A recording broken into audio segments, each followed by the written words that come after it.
Good morning guys! Welcome back sa ating new video. It's a brand new day, new vlog, new day, new blessing. For today's video, pupunta kami ngayon ng palengke and sumama din tong isa to. Binuksan ko yung pintuan tapos grabe diretso na siya sa sasakyan. Alam na niya na aalis kami talaga guys. Kaya sabi ko dalhin na lang natin kasi parang kawawa kasi nga nandiyan sa labas, ayaw niyang pumasok. Mas excited pa sa amin. Alam niyang alis kami. So, mamamalengke muna kami mga Mars and we'll just update you later when we get back, Mister. Good morning, my love. Good morning, everyone. What are we getting again? Kakanin. Kakanin. We'll let you try, kakanin.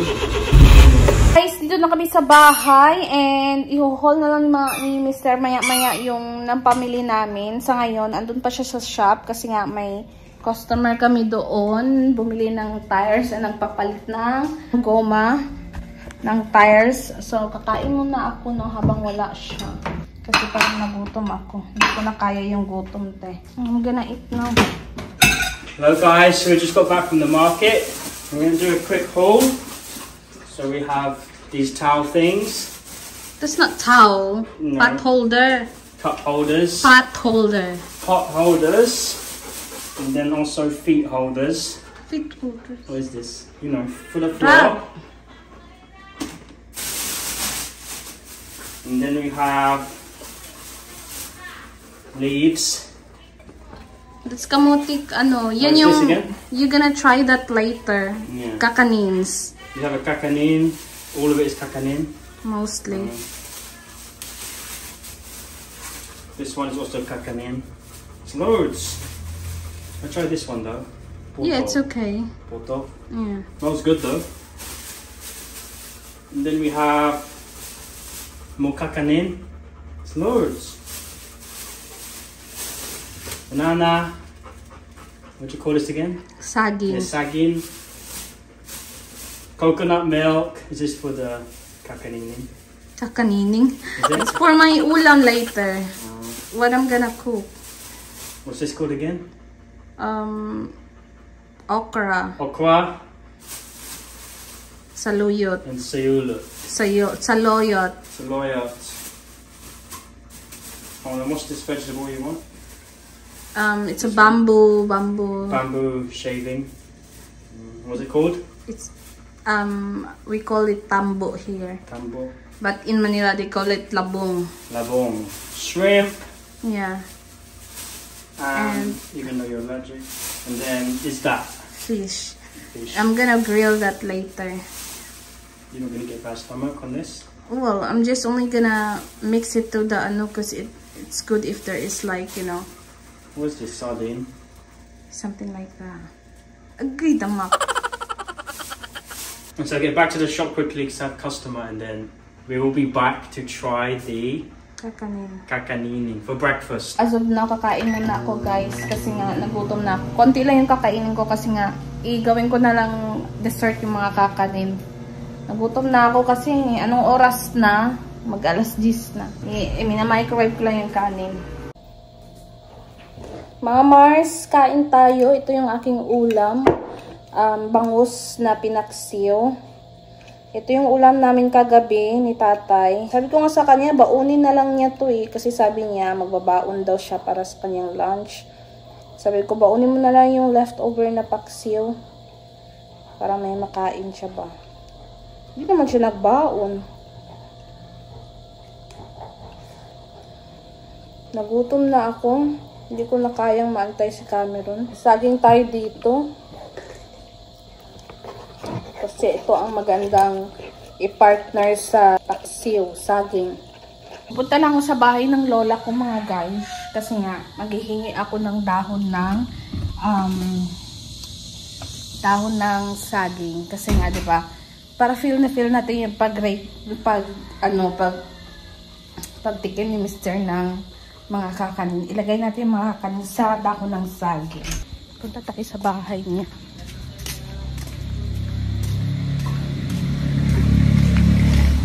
Ito yung bahay ng lola ko. Kasi isang compound lang naman kami.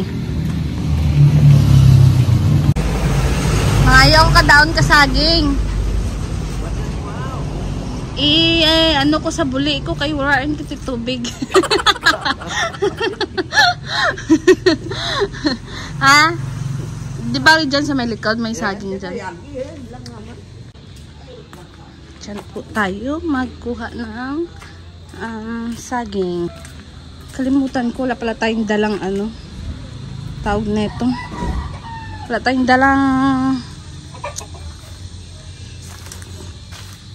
dalang kutsilyo.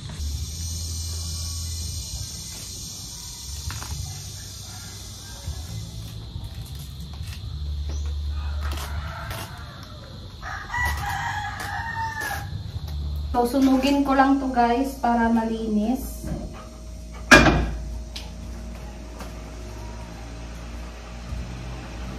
Hold them up. Init. Ayan. So, meron na tayong daming saging dito. Ilagay natin to dito sa ating mini basket. Para feel natin yung pag-food review ni Mr.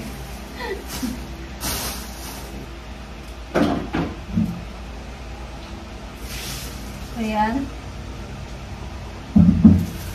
Tanggalin natin sa mga plastic, guys. Itong mga ibang kakanin, hindi ko naman to natikman yung iba eh. And first time ko din matitikman itong ibang kakanin na ito. Kasi hindi naman ako mahilig magkain-kain talaga ng mga ganito. So, we just finished filming guys ng, Mr. Trying kakanin. And, muntik na siyang masuka. And ngayon, magpe-prepare lang ako ng uulamin ko for lunch. Meron tayo ditong tamban. Ano tawag dito sa, sa Tagalog.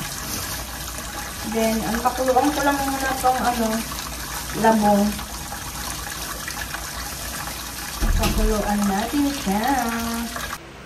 Ayan na pala mga Mars, yung niluluto kong labong. Ayan. Yung iba sa inyo sinasabi na dapat pigain daw, mga ganyan-ganyan kasi mapait. Wala naman, yan kasi yung, nila, yung technique nila dito guys. Yung hindi na pinipiga, pinapakuluan lang. Hindi naman siya mapait. Promise. So, ito na yung aking tambo, guys. Ito na lang natira kasi yung iba binigay ko kay kuya ko, sa lola ko. Binigay ko sa kanila. Kasi hindi ko naman maubos. And then, ito na yung ating sinugbang. Anong tawag dyan? Tamban. And then, hindi pa pala ako nagsaing. Excited na sana ako lumapang. Sain muna ako. So, ayun na nga mga Mars. Wala palang bigas. Diyos ko, day. And, sabi ko kaya may Cameron, bilhin mo na lang ako ng kanin kasi nga hindi ko na kaya. Gutom na ako. So, mamaya na lang kami bibili ng bigas. Kanina sana, bibili kami ng bigas sa palengke. Yun nga lang, walang magbubuhat kasi nga, nagstay si Cameron sa sasakyan kasama si Maverick. Kasi hindi naman plano na sasama itong aso na ito kanina. Bigla na lang siyang lumabas and alam mo yun, dumiretso na sa sasakyan and parang nakakaawa na ibaba. Parang alam mo yun, andyan na siya tapos papababain mo pa. Parang sabi ko, sama na lang natin kasi nakakaawa. Namad na? Mawa naman ikaw kapag iwan ka namin. Ha? And wala si Cameron choice kundi magstay siya sa sasakyan. Kaya, hindi kami nakabili ng bigas kanina. Plano pa naman namin sana bumili ng bigas. Pero that's fine dahil binilhan naman ako ni Cameron ng kanin doon. Mamaya na lang kami bibili ng bigas. Naubos na kasi yung isang kalahating sako. 1 month din yung kalahating sako sa amin. Naubos agad siya kasi nga, 'di ba, may party nung gender reveal. So mga ilang yun? Siguro mga 15 na baso yung naluto namin nung gender reveal. Kaya, ubos na. Kain tayo mga Mars. Ang sarap.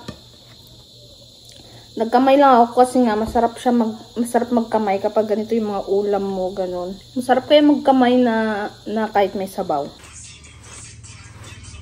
Ayan mga Mars, naglalaba si Mister kasi nga hindi ako makapaglaba. Kasi alam niyo naman, buntis ako. Hindi ko kaya magyuko. Very good lavandero. Very good lavandero. How to do laba, my love, a hot person, my love? Huh? How to do laundry the hot person?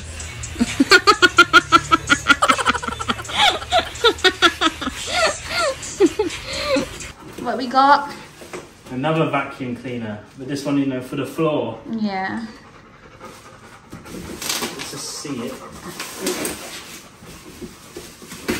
So you don't need to use release, you just use vacuum cleaner. Hopefully it's good. So, I think mostly of our stuff is free, no? No, my love. It's like a Dyson. Mostly our stuff is free. Yeah, free vacuums.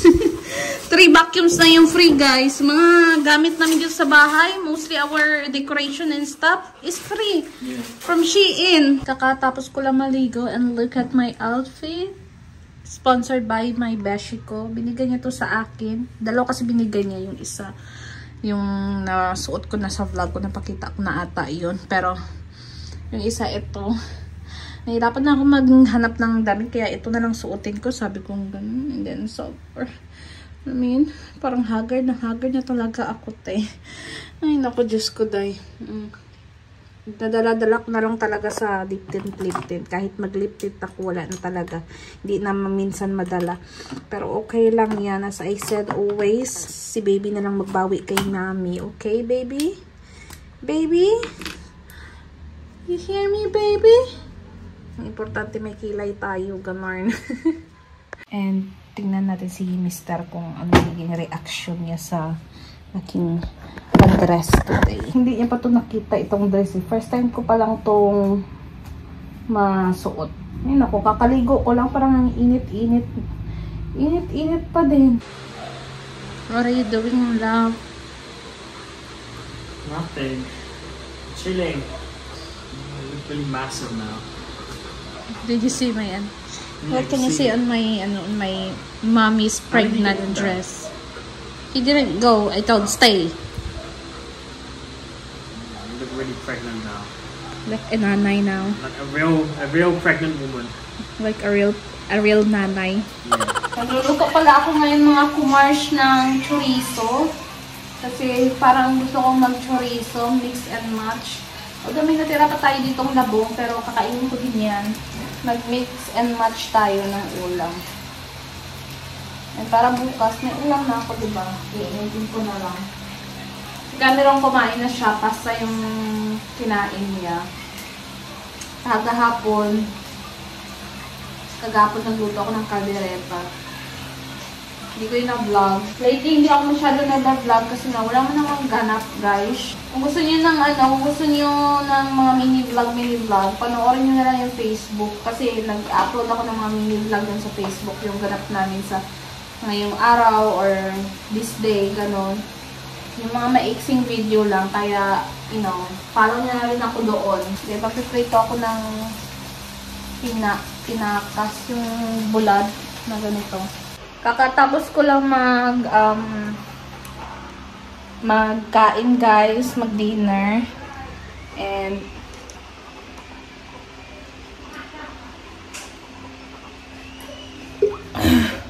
sa mga nagsasabi pala sa inyo na bakit ko na pinapalayas si tatay.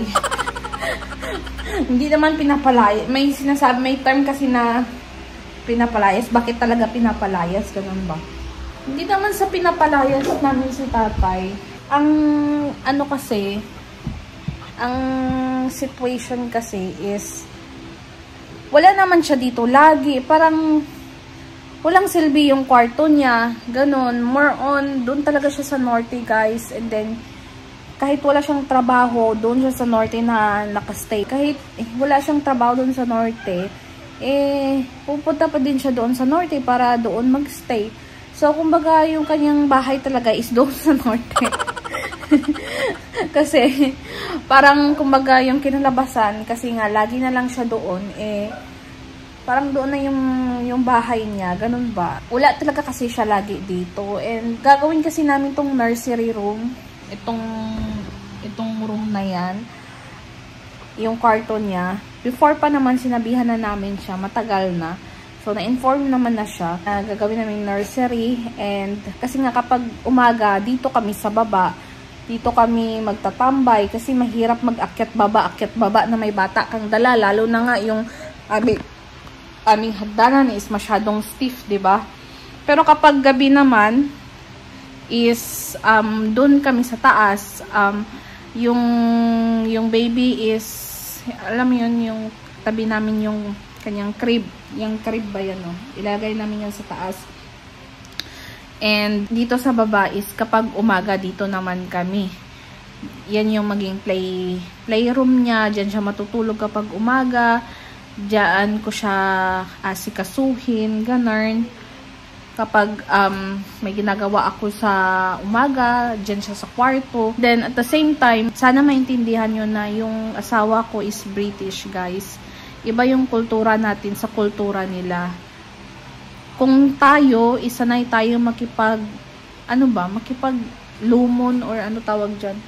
Kung tayo sanay tayo sa magulang natin, makitira, ganun, sa isang bubong, sila, hindi. Sa akin, okay lang naman sa akin, sana dito si tatay.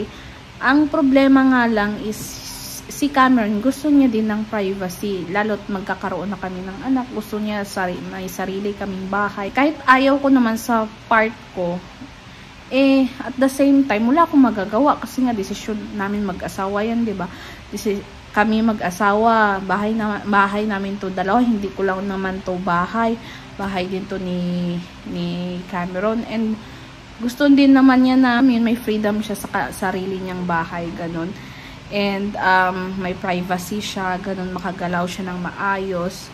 Although, ayun nga, as I said, wala naman dito lagi si tatay. And then, we need a spare room din kasi nga, kapag may bisita kami, like for example, doon sa taas, kapag may bisita kami, walang matutulugan na yung bisita. Kasi soon, may bisita kami na pupunta dito, kaya abangan nyo yan. Sasabihin ko sa inyo next vlog kung sino yung bisita natin na napupunta dito. Kaya need din natin ng spare room sa taas. Naintindihan naman ni tata, hindi naman sa pinapalayas namin siya. That's why nga na we're trying our best na i-renovate or ayusin or i-repair yung kanyang kwarto para kahit papaano, kahit lumipat siya, komportable pa din siya, ganun. Sana, huwag niyong masamain. Hindi naman ibig sabihin na pinapalipat ko si tatay, pinapalayas ko na, parang ganun ba. I still care about him. And at the same time, bahay din naman niya yan, guys. Yung lilipatan niya, sarili niya mismong bahay talaga. Kaya okay lang naman. Kung tutuusin, mas malaki pa nga yung kwarto niya doon sa kabila kaysa dito eh. Kaya sana soon matapos na namin yan para naman maumpisahan na namin itong nursery na aming pinaplano. Sa ngayon kasi walang magagawa ng tiles. May naano kami na magagawa ng tiles dito, yung gumawa ng nakaraan. Kaso nga lang sabi niya, humanap na lang daw muna kami ng iba kasi nga may trangkaso siya sa ngayon. So, ang sabi ko kay tatay, pagka uwi niya kahapon, maghanap siya ng magta-tiles ng dyan sa kabila. Sa ngayon, naghahanap pa lang siya. Kaya, hopefully, makahanap na kami para mampisa na namin i-tiles yung kwarto niya. And also pala mga Mars, may ipapakita pala ako sa inyo mga Mars. Kaya I'm gonna show something pala. Again, si Miss Carla from China, she sent another gift again for baby. Thank you so much, Miss Carla, all the way from China, for sending us another gift for baby M. Thank you, Carla, once again for sending us stuff for baby M. Baby M. So the first we have, baby bath. I'm going to show you guys. It's like dark pink, peach, What color is that? Orange. Peach? Peach.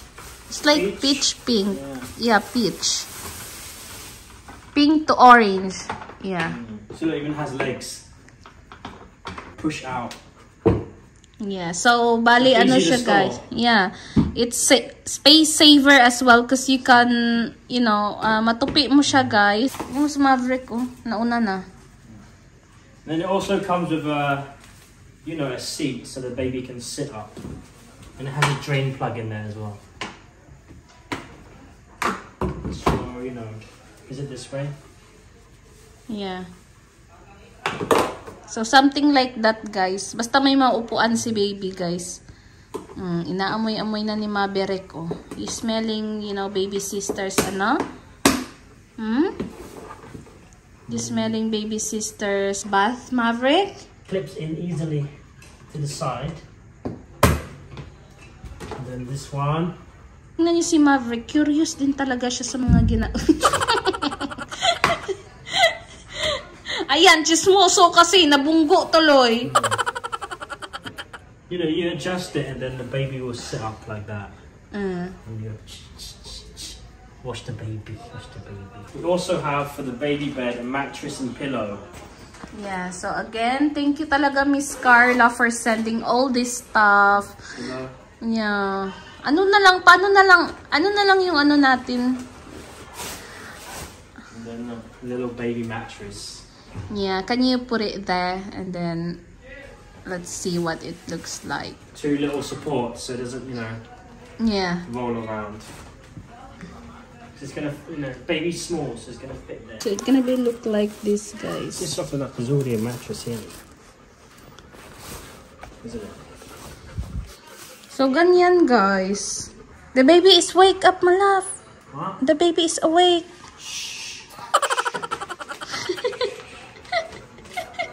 What do you want, Maverick? That's your baby sister's, Mab. So, parang 2 days ata sunod-sunod yung dating niyan. Kala ko nga kay Miss Carla din to kanina. Nag-e-expect ng madami. No, I thought from Miss Carla this as well earlier. Yung vacuum pala niya pinadala sa atin, guys. So, ayan, Diyos ko, napagod ako. Really tired. It's gonna be crazy now. Dog baby, second baby. Well, we're gonna be used to it. Just like, you know, how we didn't used to Maverick when he's still young. Yeah, it's really hard when the dog is young. I'm a poor baby. Sobrang hard work, guys. Yung dati super hard work talaga nung baby pa si Maverick. As in, pero ngayon, it's very easy na lang now, no? Yeah, it's easy. Kay Maverick. Yeah, it's easy now because, you know, he's trained, he knows what he's doing. Yeah, easy na lang kay Maverick and we already have a routine for him. We have already routine. So for sure, sa una lang talaga, for sure, only in the first, you know, Few months, maybe few weeks, gonna be hard, but if we have already a routine, it's gonna be easy. Yeah, hopefully. My routine is morning. You are the night shift. Okay.